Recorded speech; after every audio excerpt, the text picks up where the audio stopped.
Сәлем достар, сіздермен бірге тағы да Ерлан ағай және Арыстан онлайн академиясы.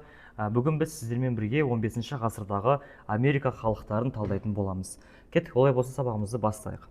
Тақырып бізде Америка халықтары, ол жерде майя, ацтек, инк дейтін үш тайпа бар.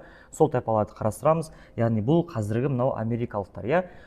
Сол қазіргі америкалықтар біз үндістер деп аталған, олардың бабалары осыдан 25-30 мың жыл бұрын мынау Беринг бұғазы арқылы келіп қоныстанған екен. Енді бұл бұғаз 1648 жылы ашылды. Мынау Азия мен Америка арасын бөліп тұрған бұғаз. Бұл бұғазды ашқан орыс саяхатшысы Семен Дежнев деген кісі. Жалпы Америка халықтары қандай кәсіптермен шұғылданды? Бұл да ұбт сұрақтарында келеді. Аңшылық және балық аулаумен шұғылданды. Және егіншілік солтүстік оңтүстік Америка құрлығында дамыған шаруашылық болып есептелінеді. Сонымен қатар мұнда еуропалықтарға мүлде белгісіз болып келген жүгері, картоп, күнбағыс, қызанақ, какао және темекі өсірілді. Еуропалықтар ең көп сатып алған тауарлар какао мен темекі болды. Енді міне картаға қарасаңыздар болады. Бізде былай Ресейден өтіп, жалпы Азия жерінен өтіп, Беринг бұғазымен кезінде Америка үндістердің бабалары мынау Америка жеріне келіп қоныстанған екен. Жалпы Америка халқында мүлде жылқы болмады. Темір, тіс ағаш, дөңгелек, мылтық деген секілді мынау үндістер жетістіктерді білген жоқ. Олар өздерінің еңбек құралдарын мынау ағаш, тас, қоладан жасап отыратын болған екен. Және қандай жануарлар қолға үйретілді? Солтүстік Америкада ит қолға үйретілсе, оңтүстік бөлігінде түйе тәрізді ламаны қолға үйретті. Америка жері тоты құстар жері деп аталғандықтан құстардан күрке тауық пен үйрек өсірілген екен. Енді бұл Америка халықтары бізде бытыраған қылық жағдайда өмір сүрген, алғаш қауымды құрылысты өмір сүрді. Сол 300-ден астам үндіс тайпаларының ішінде мәдениеті, шаруашылығы жоғары деңгейде дамыған Америка халықтары майя, ацтек және инк тайпалары екен. Ал үндістер сол тайпаларға қатысты ортақ атау. Жеке-жеке талдайық. Майя тайпасы қай жерде өмір сүрді? Орталық Америка, Юкатан дейтін түбекте өмір сүрген. Майя тайпасы. Ол тайпаның басқа тайпалардың айырмашылығы жазба ескерткіштерін қалдырған жалғыз халық және майялықтарды жер қауымға қараған болатын. Ал біздің заманымыздың бірінші мың жылына таман майяларда қала мемлекеттер пайда болған екен. Және әрбір қала мемлекетті басқаратын билеушіні ұлы адам немесе халачвеник дейтін атауы бар. Осындай адамдар билеушілер басқаратын болған. Жақсы, майя халқында халық екіге бөлінеді. Төменгі саты мен жоғары саты бар. Жоғары саты олар бізде шонжарлар, қаланың ортасында өмір сүреді, тастан салынған сарайларда. Ал төменгі адамдар, шаруалар мен қолөнершілер қаланың шеткі бөлігінде, мынау лашықтарда немесе едені бар жер үйлерде қарапайым өмір сүру деңгейінде өмір сүретін болған. Енді біздің заманымыздың басында майялықтарда жазу пайда болады.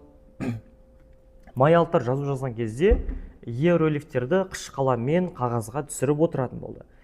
Майяның абыздары дұғалар, аңыздар мен тарихи оқиғалар жазып отырады, және қауымдастықтардағы егіншілік жұмыстарында жүргізу мерзімдерін белгілейді. Бұл дегеніміз математиканың жетістігі мықты дамыған. Математиканың жетістігі болған десек болады. Өйткені егіншілік саласы ол күнтізбе жасауды қажет етті. Сол себептен майя халқы, ұбт-да келетін сұрақ, ертедегі бүкіл халықтар күнтізбелердің ішінде ең дәл күнтізбені жасап шығарған екен. Бір жылды 365 күнге бөліп көрсетеді. Бір аптаны 7 күнге, бір айды 30 тәулікке бөліп көрсеткен күнтізбе бұл математика жетістіктермен байланысты. Және майя қалаларынан астрономиялық обсерватория табылған болатын. Бұл обсерватория арқылы аспан әлемін зерттеген, абыздар.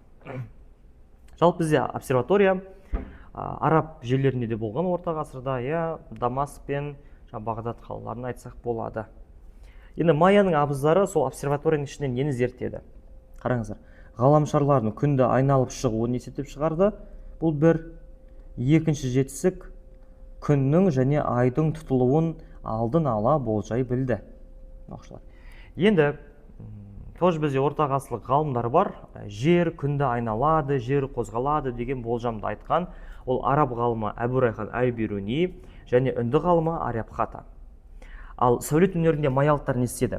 мынандай биік тұғырларға және жасанды төбелерге сарайлар салдырды міне.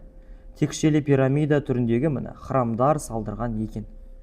Үлкен-үлкен храмдар бар. Яғни пирамида. Оның құрылыстарын сырты бедер өрнектермен міне құдайлардың мүсіндерімен және фрескалармен безендірілген. Фреска дегеніміз ол қабырғаға салынған суреттер. Енді келесі тайпа осы майялықтарға көршілес, мынау солтүстік Америкада, яғни Мексика жерінде өмір сүретін, теңіз деңгейінен 2000 метр биіктікте, табиғаты өте сұлу аймақта өмір сүретін тайпа ол ацтектер. Ацтектердің салдырған қаласы бар. Ол 14 ғасырда Тескоко дейтін өзеннің бойында Теночтитлан дейтін қаланы салдырған екен. Ол қала бүркіт қонғаны кактус деп аударылады. Бұл қаланың қазіргі аты Мехико. Еуропалықтар Мексика жерін жаулап алғаннан кейін Теночтитлан қаласы Мехико деп өзгереді. Енді ацтектерде жер жетіспеген кезде қандай әрекет жасады? Олар көл түбінен шығарылған балдыр мен құнарлы топырақты бірге төгіп, тыңайтып отыратын болған. Міне егіндерді каналдардан суарып отыратын болған. Міне оқушылар. Осындай көшпелі егістіктер болды.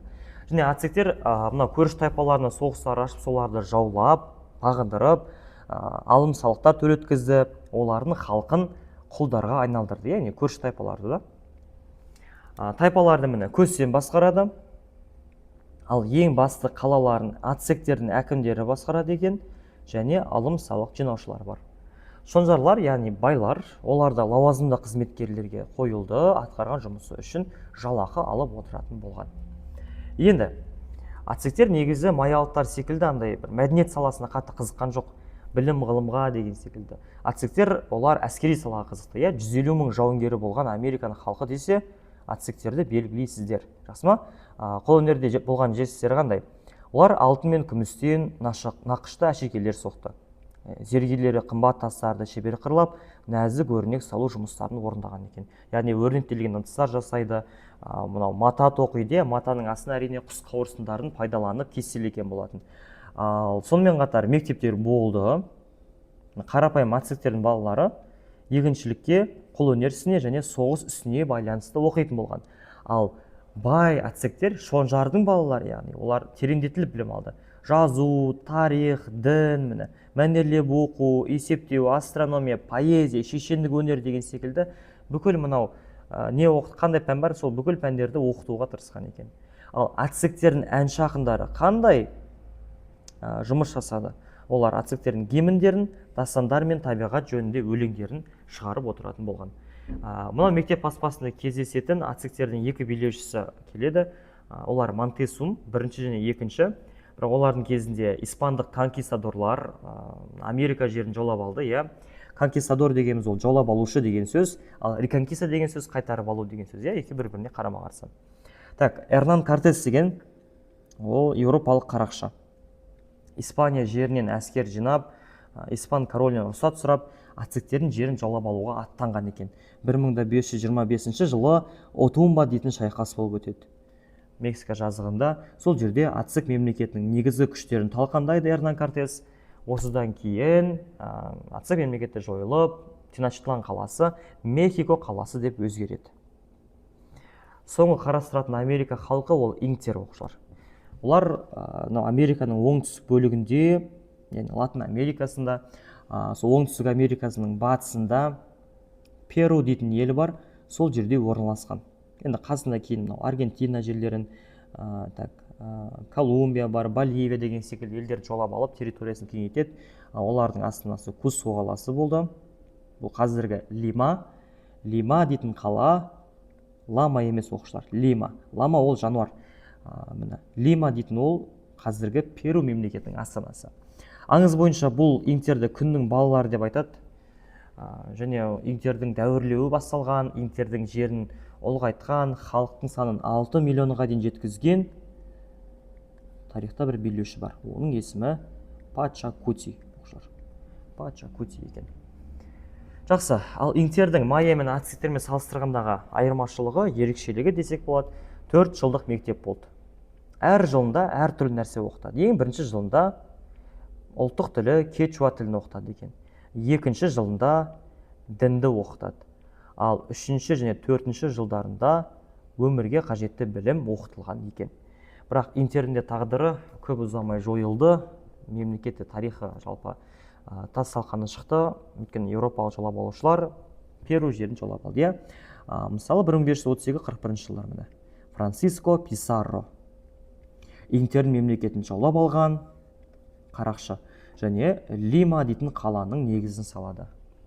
Сонда Америка елдері отар болып жатыр, ал Еуропа елдері метрополия болып жатыр. Отар дегеніміз тәуелсіздігінен айырылған мемлекеттер, яғни бөтен мемлекетке бағынышты болады. Ал метрополия дейтін сол отары бар мемлекет, немесе отар елдерді басып алып, өзіне бағындырған мемлекет деп айтамыз. Осымен бізде бүгінгі мынау Америка халықтарына байланысты тақырыбымыз аяқталды. Сұрақтарыңыз болса комментарий жазып кетіңіздер, лайк басыңыздар, достарыңызбен бөлісіңіздер. Қоштаспаймыз, келесі кездескенше аман сау болыңыздар.